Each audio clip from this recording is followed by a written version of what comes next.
He's the director of the Levant Institute for Strategic Affairs. Sami, good to speak to you. Firstly, your reaction to this latest strike from Israel. Thank you for having me. I mean, this is a very dangerous escalation move, especially that it comes after yesterday strikes, the pagers strikes, to say so.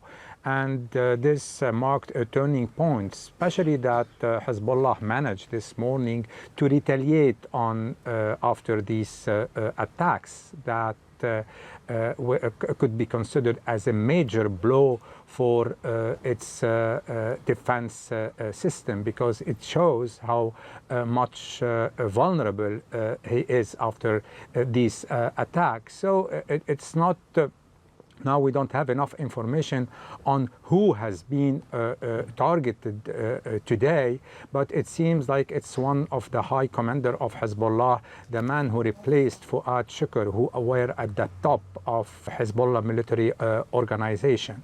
I mean, the first conclusion is now we are out of what we call this tit-for-tat war, and we are in a direct war. And it's true, it's not a full-blown war yet. It's not similar to what happened in 2006, but this is a direct war, and it's increasing by the day. The question today is what would be next? Will Hezbollah continue the escalation process?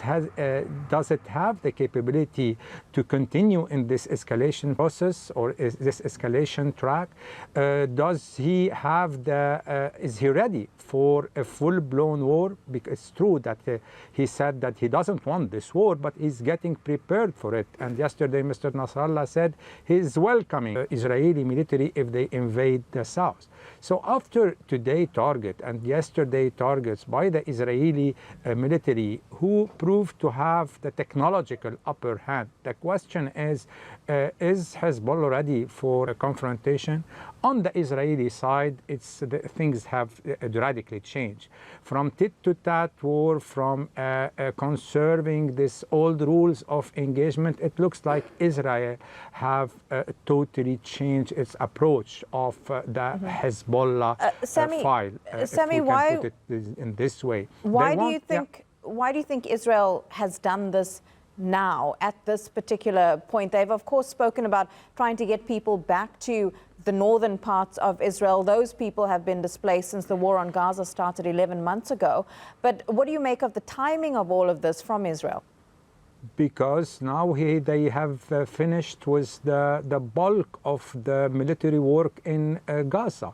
They finished with what they called the phase 1 of the military operation. And then now they can mobilize the resources to go to the north. Up to now, it's not a plus. I mean, there is a new situation in the north, and one have to recognize that Hezbollah managed to, with this war of attrition, to push the Israeli who were living in northern Israel to flee their houses. And this is a strategic, even an existential threat for Israel, because it puts at stake the very idea of Israel, which is to ensure the security of the Israeli people. And this situation they cannot bear with, and now they can mobilize the required resources to go for the north. This is definitely one element to take into consideration. The other element, the American pressure not to spread the war, not to widen this war, and not to take risk to propel the whole region into regional war. This American pressure now is dwindling because we are getting close to the American election. Plus, definitely there are personal calculations for Netanyahu himself, who is trying to bet on factor time to kick the can down the road. For all these reasons, I think that Israel has chosen now to, if not to go to a full-blown war, however, to increase the military pressure on Hezbollah for him to accept a deal that would be different from what the deal or the rule of engagement that were prevailing before October 7, and to have the guarantee not to for Hezbollah not to pose any more threats on northern Israel.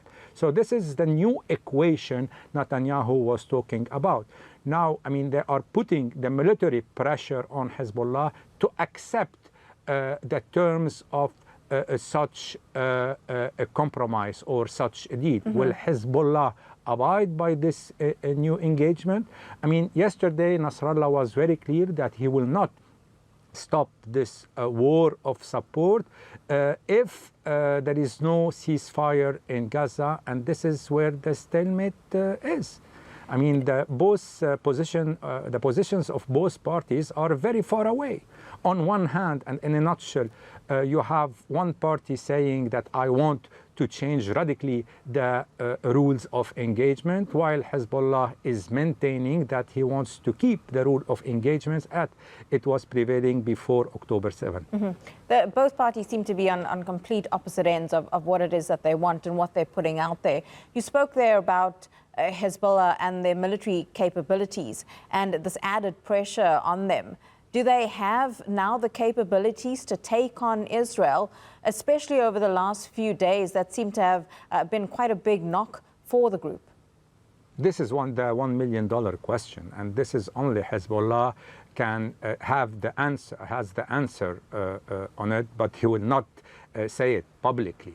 So this is the time of reckoning for this military organization to assess their own capabilities, how much damage were these strikes, and not only the strikes of yesterday, but all the military operation that Israel has conducted, and that it shows that today they have the upper hand in a warfare that is more and more a technological warfare.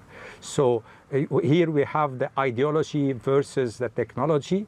I mean, Hezbollah yesterday through Nasrallah reckoned that the enemy, as he said, has the technological supremacy. So will Hezbollah take a step back, or will it continue the escalation process? I mean, this is the answer that we will get in the coming days, not to say in the coming hours. Yes, it will certainly be interesting to see. But I mean, the Hezbollah kept the door open for a political settlement by the fact that he is part of the Lebanese government.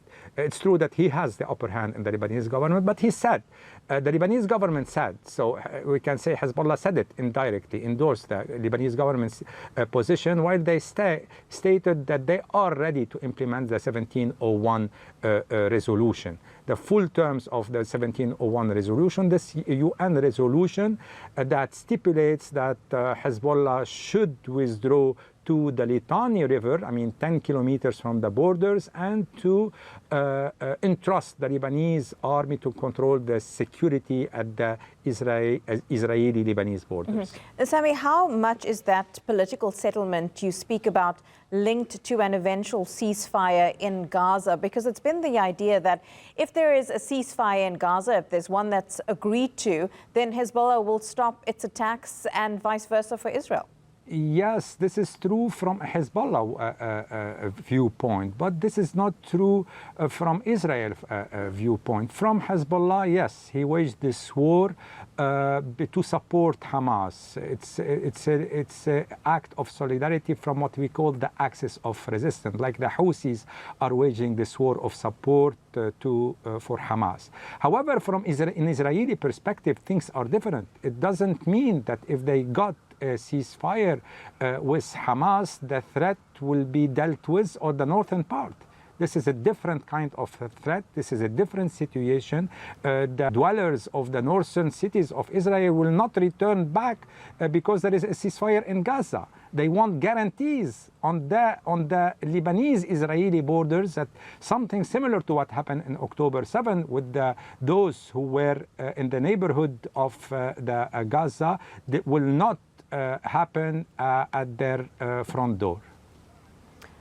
Sami, you mentioned earlier the U.S. influence in all of that, and of course we know that they are Israel's biggest supporter. But when it comes to these attacks on Lebanese soil, would Israel have looked to its partners in the U.S.? Would those defense ministers have spoken at all before conducting something like this, given that diplomatically Israel, or rather the U.S., has said they want this war to end in Gaza and they don't want a regional confrontation? They certainly publicly, diplomatically say that they don't want to see something like what's been happening in Lebanon actually taking place, because then it makes it easier for the rest of the region to become involved, and nobody really wants it to spread that big.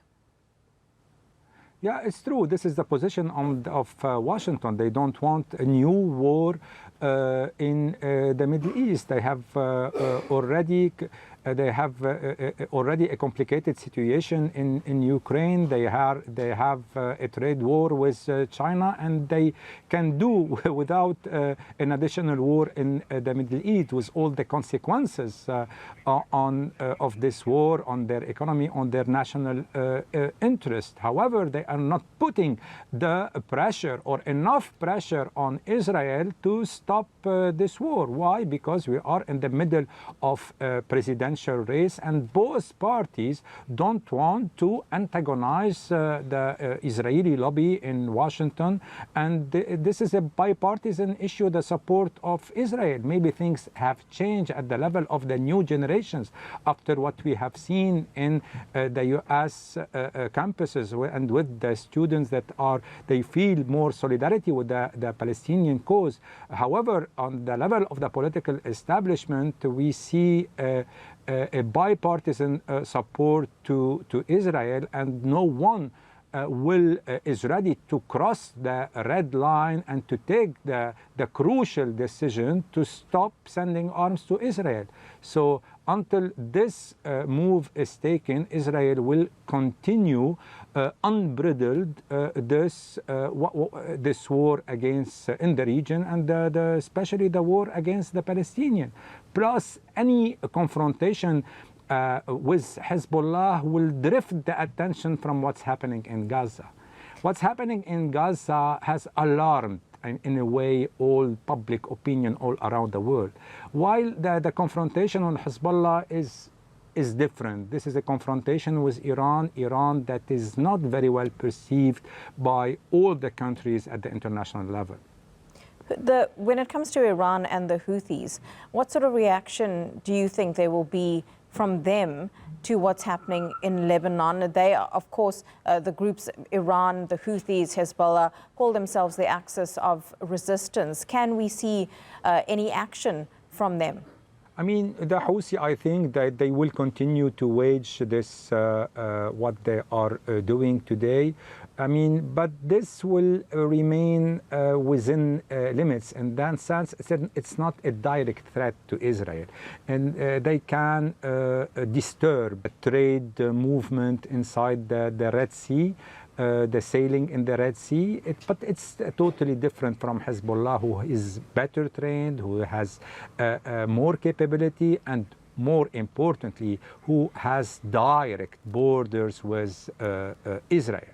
So definitely the Houthi can, I mean, they will play their role, but it's minimal when it compared to Hezbollah capability and Hezbollah leverage on Israel's security, namely on the north, in the northern part.